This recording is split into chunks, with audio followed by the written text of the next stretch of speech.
নাগরিক অধিকার বাস্তবায়ন সম্মানিত সভাপতি এস.এম. মিজানুর রহমানের সভাপতিত্বে আলোচনা সংস্কার জাতীয় নির্বাচন সংস্কারের দাবিতে আলোচনা সভায় উক্ত আলোচনা সভায় আমি সর্বপ্রথমেই বাংলাদেশের বহুদলীয় গণতন্ত্রের প্রবক্তা শহীদ রাষ্ট্রপতি জিয়াউর রহমানকে আমি শ্রদ্ধার সাথে স্মরণ করতে চাই।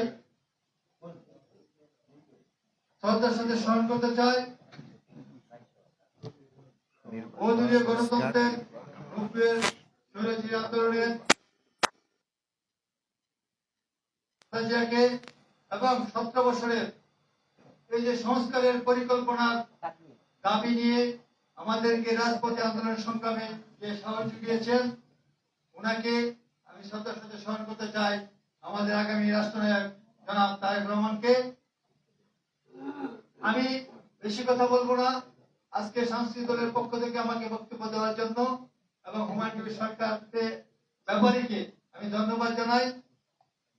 উনি একজন সংগঠক, এই সংগঠনের দায়িত্ব আমি পালন করছি। তার জন্য সকল জাতীয় নেতৃবৃন্দকে আজকে আমার জাতীয় সাংস্কৃতিক দলের পক্ষ থেকে অভিনন্দন ও শুভেচ্ছা জানাচ্ছি।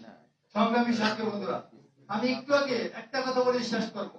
আমি বেশি কথা বলবো না, জাতীয় নেতৃবৃন্দের কথা শুনবো আমরা, কারণ আজকে আমরা কথা শোনার জন্য এসেছি, সংস্কারের জন্য এসেছি। আমি একটু আগে ফেসবুকে দেখেছি একটি ছবি, বিগত 14 এবং 18 নির্বাচনের একটি ছবি দেখেছিলাম, যে শেখ হাসিনা সরকারের আমলে যে নির্বাচন গুলা করেছিল তারা লাঠি সুটা নিয়ে সেন্টারে বসেছিল। এই ছিল আওয়ামী লীগের সরকারের সংস্কার। যে সংস্কৃতি তৈরি হয়েছিল আমরা বিগত 17 বছর যাবৎ দিতে পারিনি। তাই এই সংস্কৃতি থেকে বেরিয়ে এসে আগে মানুষের মন মানসিকতার সংস্কার দরকার আমি মনে করি। কারণ এই মানুষের চিন্তা চেতনা যদি সঠিক না হয়, আমরা মানুষের চিন্তা ভাবনা যদি সঠিক না করতে পারি, যতই সংস্কার করেন না কেন কোনো লাভ হবে না। আগে মানুষের নৈতিক চরিত্রের সংস্কার দরকার সাথে বন্ধুরা।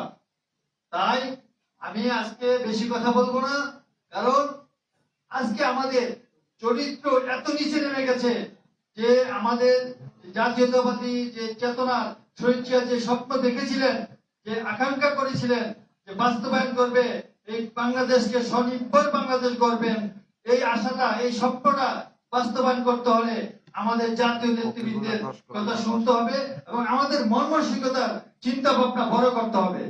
ধন্যবাদ সবাইকে, আজকের আলোচক বৃন্দকে যারা আমাকে সুযোগ দিয়েছেন সকলকে ধন্যবাদ জানিয়ে আজকে আমি সংক্ষিপ্ত বক্তব্য শেষ করছি। আল্লাহ হাফেজ। বাংলাদেশ জিন্দাবাদ। দেশনেত্রী বেগম খালেদা জিয়া জিন্দাবাদ। শহীদ জিয়া অমর হোক। তারেক অহংকার তারেক রহমান জিন্দাবাদ।